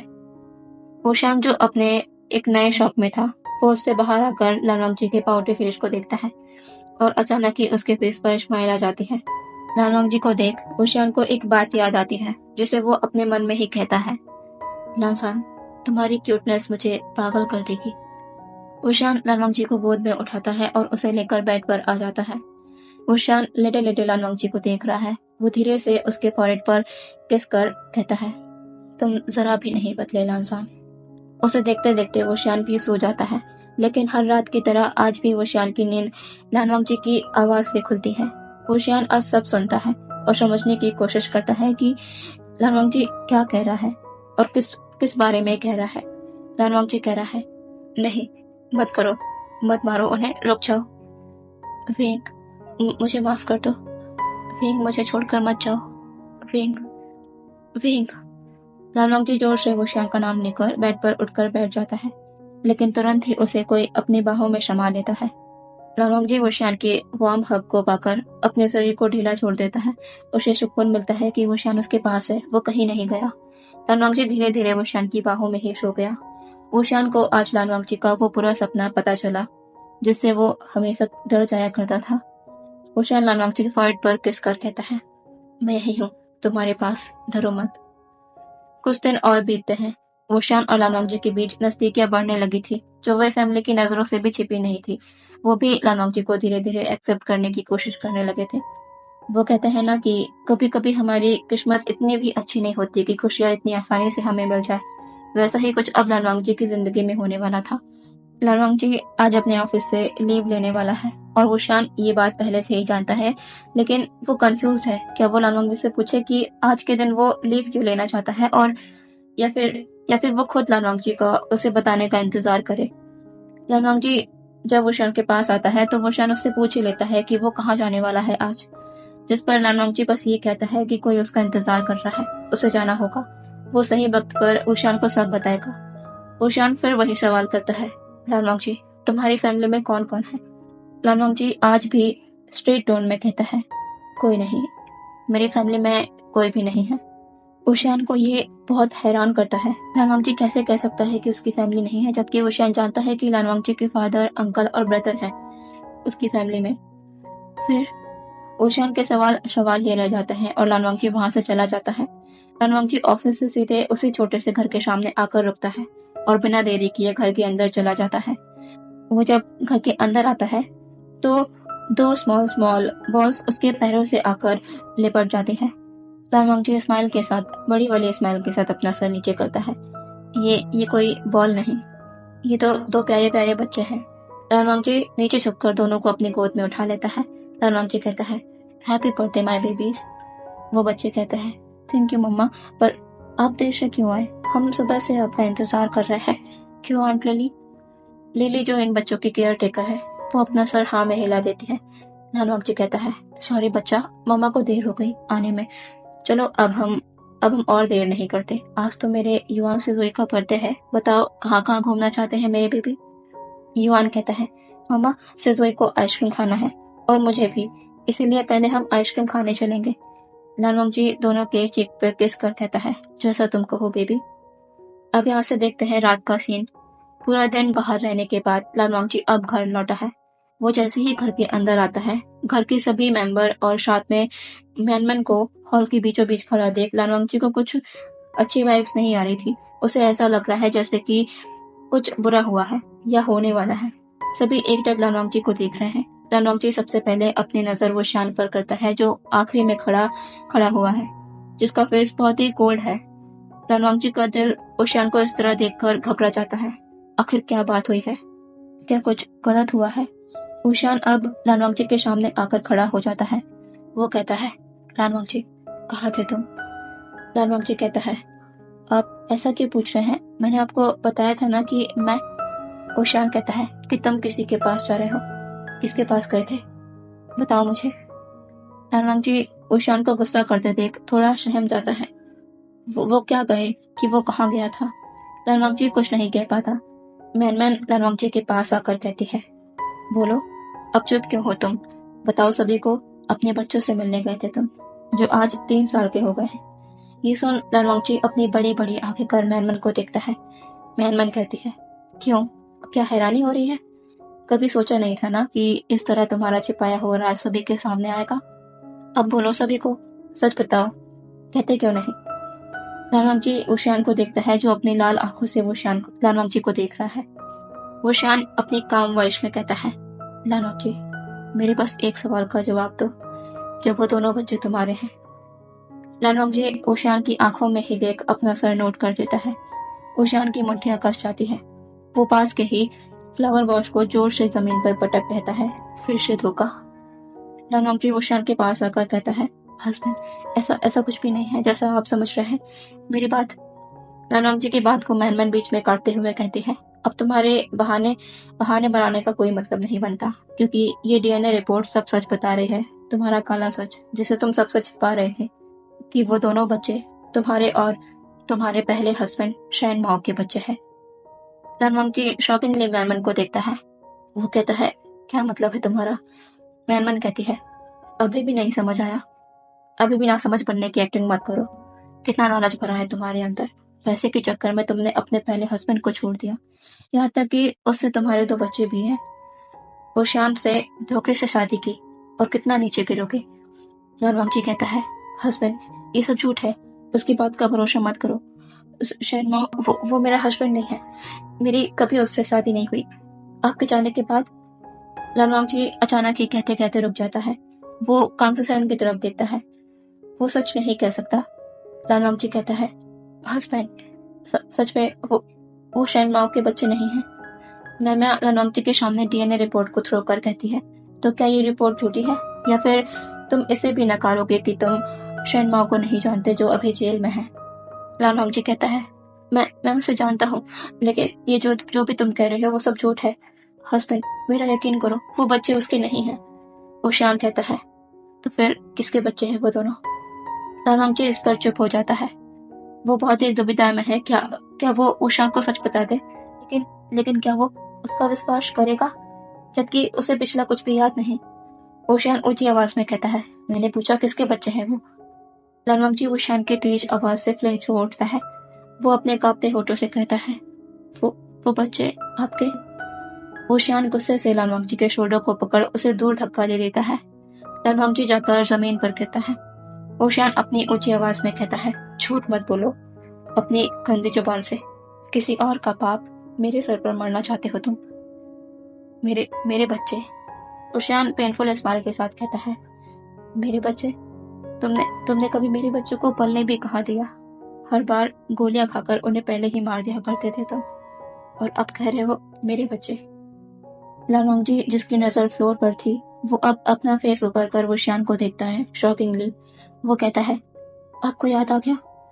वुशियान कहता है, मुझे सब कुछ याद आ गया है, वो भी बहुत पहले से। पूरी फैमिली ये जानकर शॉक होती है। वुशियान कहता है, मुझे नहीं पता था कि तुम इतना नीचे गिर सकते हो। पहले भी मुझे धोखा दिया और आज भी। हमारे बीच में कभी सच था भी कि नहीं? ये तुम्हारी कही हर वादा झूठा था। लाजान, इससे पहले कि तुम और मेरी नजरों से गिर जाओ, यहाँ यहाँ से चले जाओ। हो सके तो कभी मुझे अपना चेहरा मत दिखाना। ये कहकर वो शान बिना लालवांग जी को एक बार भी देखे वहां से चला जाता है। लालवांग जी अपनी नजर नीचे कर वही फ्लोर पर बैठा हुआ है। वो शान को सब कुछ याद आ गया था, फिर भी उसने उसकी बात पर विश्वास नहीं किया और वो उम्मीद कर रहा था कि वो उस वोशियान को सच बताएगा जिसे कुछ भी याद नहीं है। जब उस वोशियान ने, जिसे सब पता है, उसने उसका विश्वास नहीं किया, तो जो कुछ जानता ही नहीं वो उस पर कैसे विश्वास करता? वोशियान को डीएनए रिपोर्ट पर ट्रस्ट है, उन पिल्स पर ट्रस्ट है जो वो लिया करता था, जो दोनों ही शायद झूठी हो सकती है, लेकिन वोशियान को बस उस पर ट्रस्ट नहीं है। और वो ये कैसे सोच सकता है कि वोशियान उस पर ट्रस्ट करेगा, जबकि उसने भी तो वोशियान पर ट्रस्ट नहीं किया था जब वोशियान ये कह रहा था कि वो लानवांगचे को यहाँ से सेव करके ले जाएगा। जो उसने किया था उसकी ये सजा है जो आज उसे मिली। उसे इसे सहना होगा। लानवांगचे अपनी जगह से उठता है और बिना किसी की तरफ देखे उस घर से चला जाता है। यहाँ वुशियान कमरे में बेड के नीचे टिक कर बैठा हुआ है। उसका सर नीचे है और उसकी आंखों से लगातार आंसू गिर रहे हैं। क्यों होता है प्यार में इतना दर्द? फिर से सब कुछ भुलाकर तुम्हारे साथ अपनी नई जिंदगी शुरू करना चाह रहा था मैं, लेकिन फिर से तुमने मुझे धोखा दिया। रमजान, क्यों किया? कांसा सरन बार बार वुशियान के डोर पर नॉक कर रही है, लेकिन वुशियान है कि जैसे उसे कुछ सुनाई ही नहीं दे रहा। वे चांग से कहते हैं, उसे कुछ देर अकेला रहने दो, हम थोड़ी देर बाद आके उससे बात करेंगे। कांसा सरन हताश होकर सभी के साथ वहां से चली जाती है। एक दिन पहले तक सब कुछ ठीक था, लेकिन अचानक आए एक तूफान ने सब कुछ तहस नहस कर दिया। अब यहाँ से देखते हैं कई महीने बाद वे फैमिली एक फंक्शन में मौजूद है जो शुयांग और शाओ शिजन की वेडिंग है। दूर टेबल पर वो शांत बैठा ड्रिंक कर रहा है। कांसा सरन वोशियान के पास आती है और कहती है, वेंग, अब हम घर चल रहे हैं। वोशियान कुछ कहता नहीं, बस अपना सर नोट कर कार पार्किंग एरिया में चला जाता है। कांसा सरन अपने बेटे को जाते देख रही है, जो इन महीनों में बहुत ही ज्यादा बदल गया है। वो ना बातें करता ना ही हंसता है, बस ऑफिस का काम और अकेले रहना। पता नहीं कब तक उसकी जिंदगी ऐसे रहने वाली है।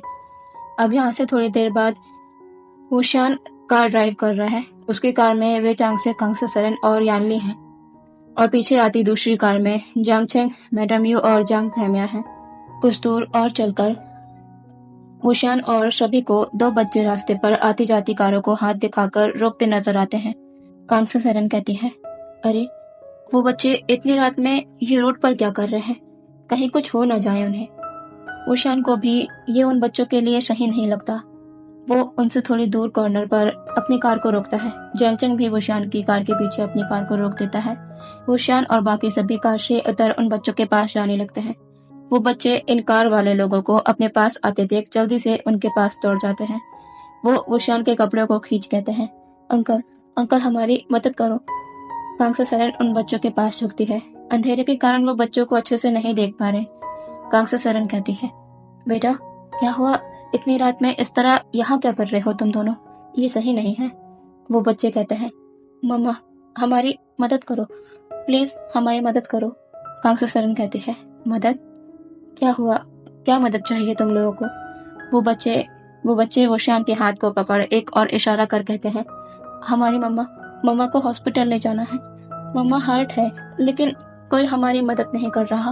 अंकल प्लीज हमें हॉस्पिटल ले चलो। वोशियान धीमी आवाज में कहता है, कहाँ है तुम्हारी मम्मा? वो बच्चे वोशियान के हाथ को खींच उसे एक और ले जाने लगते हैं और कहते हैं, हमारे साथ चलिए, मम्मा वहाँ है। वोशियान और सभी लोग उन बच्चों के पीछे चलने लगते हैं। कुछ दूर चलकर एक बेंच के पास एक ओमेगा दर्द से तड़पता सभी को नजर आता है। वो जल्दी से उसके पास पहुंचते हैं। ये ओमेगा प्रेग्नेंट है और बहुत ही दर्द में है। वो बच्चे कहते हैं, मम्मा हम हॉस्पिटल चल रहे हैं, ये लोग हमारी मदद करेंगे। वो ओमेगा अपनी बंद होती आंखों से एक झलक सामने खड़े लोगों को देखता है, लेकिन वो उन्हें पहचान पहचान पाता उससे पहले ही उस ओमेगा की आंखें बंद हो जाती हैं और सामने खड़े लोग अपने सामने वाले ओमेगा को देखकर अपनी ही जगह पर जम जाते हैं।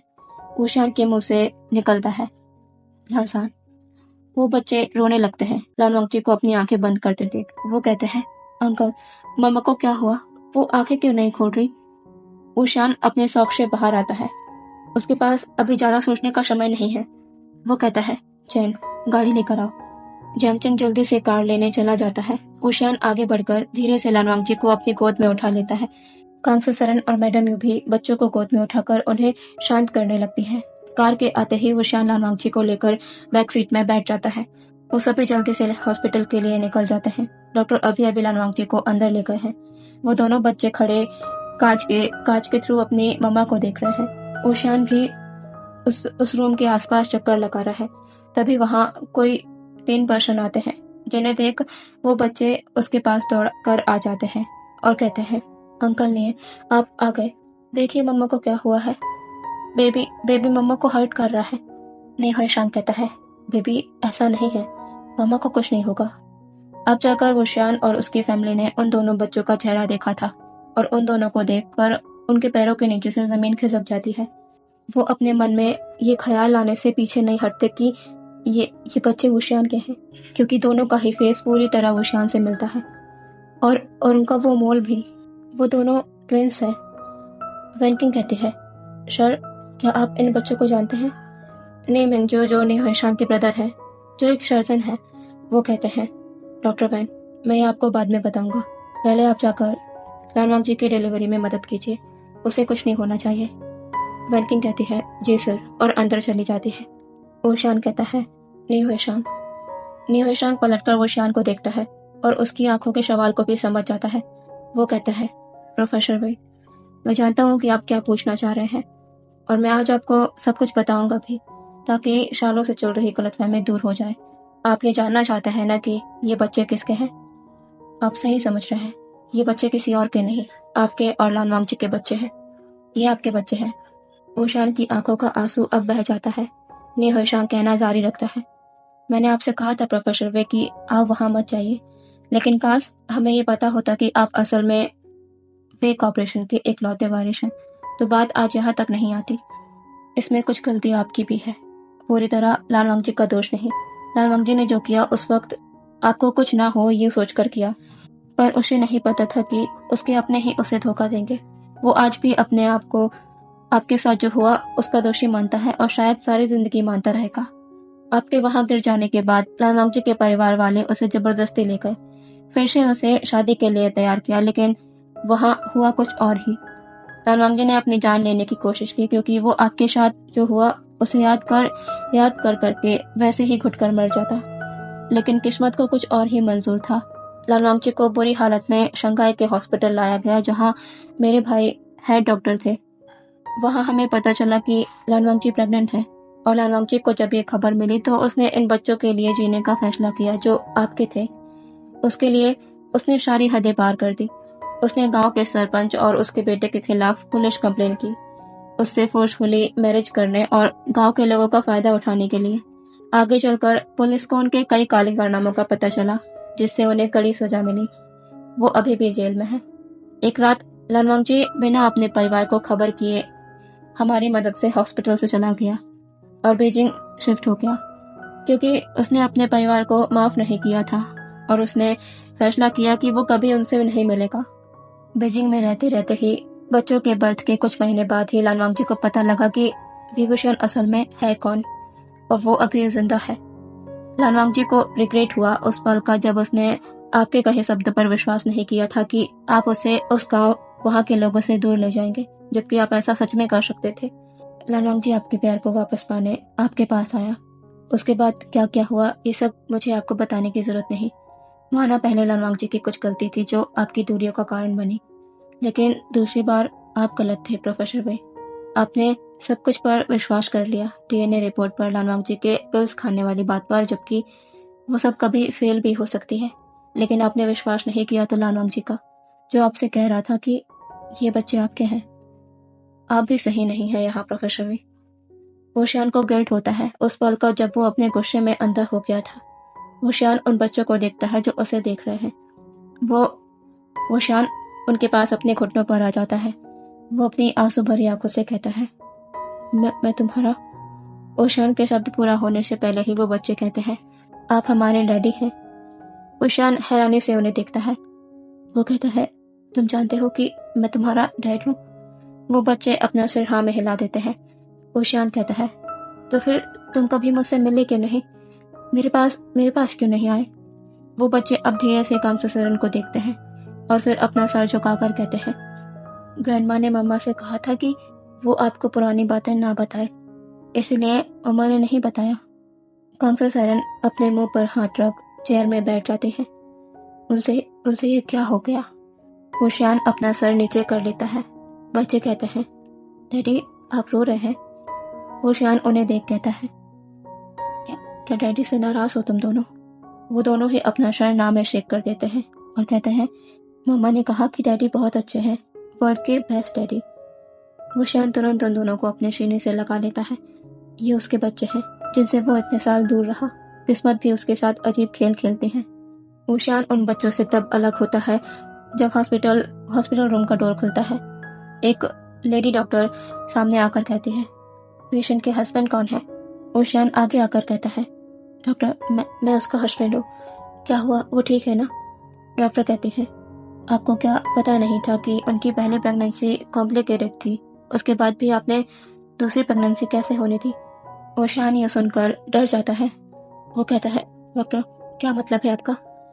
डॉक्टर कहती है, हमें इन पेपर्स पर आपके सिग्नेचर चाहिए। हमें बेबी की डिलीवरी सी सेक्शन के थ्रू करनी होगी। उनकी बॉडी वीक है। हम कोशिश करेंगे कि बच्चा और मदर दोनों सही रहे। ओशियान के पैरों के नीचे से जमीन खिसक जाती है ये सुनकर। अब यहाँ से देखते हैं थोड़ी देर बाद ओशियान एकटक अपनी नज़र ओटी पर गड़ाए हुए है। बच्चे कांसेसरन और बाकी फैमिली मेंबर के पास है। ओशियान को अब सारी बातें एक एक कर याद आ रही हैं जो उसने लानवांग जी से कही और उसे हर्ट किया। सबसे बड़ा झूठ उस रात का कि वो म्यामा के साथ था होटल में, जबकि ओशियान को पूरी तरह होश है कि लानवांग जी उस रात उसके साथ था। उस रात का नतीजा आज उनके सामने है। उसी रात भी ओशियान को सारी यादें लौटी थी। ओशियान ने क्या क्या नहीं कहा लानवांग जी को, उसके बारे में, अपने बच्चों के बारे में, वो भी सिर्फ दूसरों की बातों में आकर। वो क्या कम गुनहगार है? वो लानवांग जी से अपनी हर एक गलती की माफी मांगेगा। बस सब कुछ ठीक हो जाए, उसे और उसके बच्चे को कुछ न हो। थोड़ी देर बाद ओटी का डोर खुलता है। ओशियान सबसे पहले सामने आता है।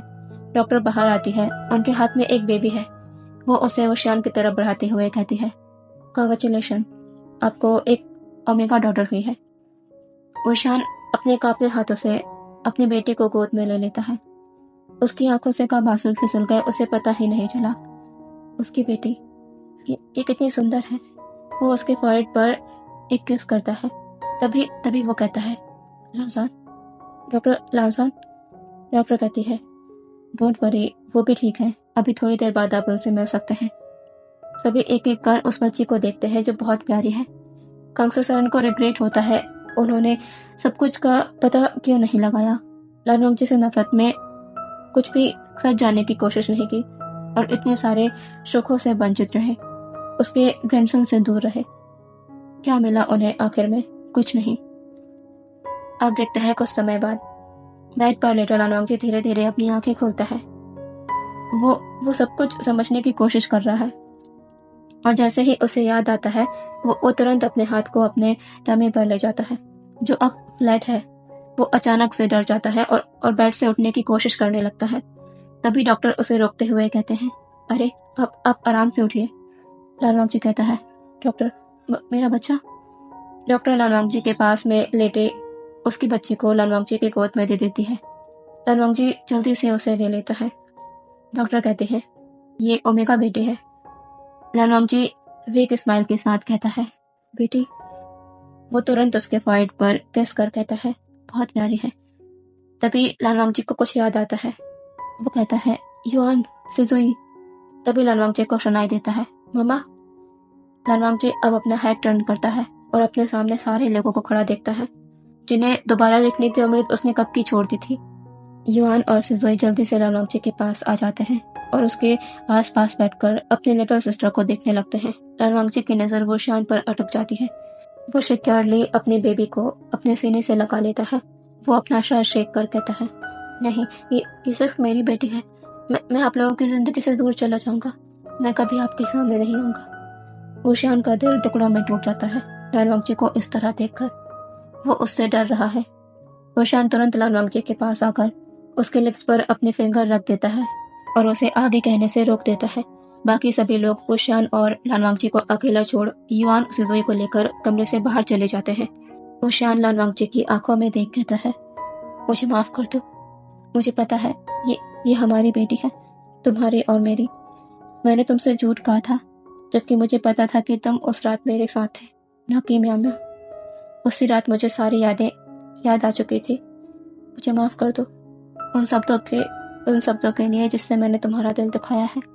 हमारे बच्चे युआन सिजुई के लिए जो भी कहा, प्लीज मुझे माफ कर दो लानसान। मुझे जो भी सजा दोगे सब कुछ मंजूर होगा, पर मुझे वापस अपनी जिंदगी में शामिल कर लो लानसान। जिंदगी भर तुम्हें खुश रखूंगा, किसी भी हालत में तुम्हारा साथ नहीं छोड़ूंगा, चाहे कैसी भी सिचुएशन क्यों ना हो। बस एक बार और मुझ पर भरोसा कर लो। ये कहता वुशियान अपना सर लालवांगजी के शोल्डर पर रख देता है। लालवांगजी अपनी आंखों को बंद कर लेता है और आंसू उसकी आंखों से बह जाते हैं। अब बहुत हुआ दूरियों का ये सफर। वो बहुत दूर तक आ गए हैं। अब सब कुछ रोक देते हैं। यही सोच लालवांगजी अपना हाथ वुशियान के बालों पर फहराने लगता है। वो कहता है, फिंग, सब कुछ फिर से शुरू करते हैं, एक नई शुरुआत, वो भी हमारे बच्चों के साथ। वुशियान लालवांगजी को देख रोते हुए अपना सर जोर जोर से हिला देता है और लालवांगजी को हक कर लेता है। लालवांगजी छोटे स्माइल के साथ कहता है, मुझे लग रहा है मैंने दो बच्चों को संभाला हुआ है। वुशियान ये सुन लालवांगजी से दूर होता है और बच्चों की तरह अपने आंसुओं को पोंछ लेता है। लालवांगजी इस पर बस मुस्कुरा देता है। वुशियान अपनी बेटी को देखता है। वो कहता है, लानसान, ये तुम्हारी तरह है, बहुत प्यारी। लालवांगजी कहता है, अच्छा। वुशियान कहता है, लानसान, तुमने युआन सिजुई को हमारे बारे में बताया? लालवांगजी कहता है, हाँ, वो सभी को जानते हैं। मैंने उन्हें पहले ही सब बता दिया था कि आप उनके फादर हैं। वुशियान लालवांगजी के फोrehead पर किस कर कहता है, आई लव यू। हमारे घर चलो, हमारी नन्ही खुशी के साथ। लालवांगजी स्माइल के साथ अपना सर नोट कर देता है। सभी लालवांगजी को लेकर 2 दिन बाद हॉस्पिटल से घर आ जाते हैं। बच्चों के आ जाने से उनके घर में रौनक आ गई थी। कांगसा सरन, मैडम यू और चैनचंग सभी ने लालवांगजी से अपने बुरे बर्ताव के लिए सॉरी कहा। अब उनके बीच कोई भी मनमुटाव नहीं रहा। सभी खुश हैं। मैनमैन, जो लालवांगजी के जाने के बाद से ही वुशियान से शादी की कोशिश में लगी थी, वो जब वी मेंशन आती है तो उसे कुछ और ही देखने को मिलता है। कांगसा सरन ने मैमा को घर में ही नहीं घुसने दिया। उसने जो लालवांगजी और उनके ग्रैंडसन को लेकर भद्दा झूठ सबके सामने लाया, कांगसा सरन उसे हरगिज़ बर्दाश्त नहीं करेंगी। मैमा को अब समझ आ गया कि वुशियान कभी उसकी जिंदगी में वापस नहीं आ सकता। ऐसे ही खुशी खुशी सबके दिन बीत रहे थे। लालवांगजी और वुशियान का प्यार पहले की तरह ही था, जो उनके कॉलेज डेज में हुआ करता था। वुशियान को हर रोज लालवांगजी अपनी बाहों में चाहिए उसे प्यार करने के लिए। अभी सभी लोग मेन हॉल में बैठे हुए हैं। कांगसा सरन, वे चांगसे, मैडम यू, जांग फैमिया, ये सभी तो बच्चों को ही खिलाने में लगे हैं। वुशियान भी फोन पर किसी से बात कर रहा है। अभी थोड़ी देर बाद उसे ऑफिस के लिए निकलना है। वो लालवांगजी का इंतजार कर रहा है। तभी वुशियान की नजर मेन डोर पर जाती है, जहां पर 3 चेहरे खड़े हुए हैं। वुशियान फोन को कट कर सामने आ जाता है। सभी लोगों का ध्यान भी उन तीनों शख्स पर जाता है। वो सब इन्हें नहीं जानते, लेकिन वुशियान इन्हें अच्छे से पहचानता है। वे चांग से कहते हैं, जी आप लोग कौन हैं? उसी वक्त लालवांगजी चहकते हुए सीढ़ियों से नीचे आ रहा था, लेकिन सामने खड़े लोगों को देख उसकी स्माइल डल हो जाती है। वो हॉल में आता है, लेकिन थोड़ी ही देर में वो इस तरह प्रिटेंड करता है जैसे उसके सामने कोई है ही नहीं। वो कहता है, विंग, चलिए, हमें ऑफिस के लिए देरी हो रही है। तभी उन 3 पर्सन में से कोई एक कहता है, वांगजी, रुक जाओ, कब तक हमसे नाराज रहोगे? हम अपनी गलती मानते हैं, अब हमें माफ भी कर दो। तुम जानते हो कि उस समय हमारे गांव की हालत कैसी थी। कोई भी सरपंच के खिलाफ कुछ नहीं कह सकता था। हम भी बेबस थे, इसीलिए हम कुछ नहीं कर पाए। हमें माफ भी कर दो अब। सामने कोई और नहीं, लानवांग जी के फादर, अंकल और ब्रदर खड़े हुए थे, जो कब से लानवांग जी से बात करने की कोशिश में लगे हैं। लेकिन लानवांग जी उन्हें देखकर ही इस तरह मुड़ जाया करता जैसे कि वो उन्हें जानता ही ना हो। ओशियान लानवांग जी के हाथ को पकड़ कहता है, लाजान, वो जो भी हुआ उसमें इनका कोई दोष नहीं। तुम इनसे नाराज मत रहो। मैं सच में तुम्हारे परिवार को किसी भी चीज का दोषी नहीं मानता। मैं चाहता हूँ कि तुम पहले की तरह अपनी फैमिली के साथ रहो। उन्हें इस तरह अपने से दूर मत करो। लानवांग जी अपनी आंसू भरी आंखों से अपनी फैमिली को देखता है। युआन सिजुई कहते हैं, मामा, ये कौन है? लानवांग जी उन्हें देख कहता है, तुम्हारे ग्रैंडफादर और अंकल हैं, मेरे पापा और मेरे अंकल और ब्रदर। लान चिंगेचुन उन बच्चों को अपने पास बुलाकर उन्हें अपने सीने से लगा लेते हैं। लानवांग जी भी उनके पास आ जाता है। अब उनकी जिंदगी में सब कुछ ठीक हो गया था। लानवांग जी को अपना परिवार वापस मिल गया। पूरा परिवार, उसके फादर, उसका ओशियान, उसके बच्चे,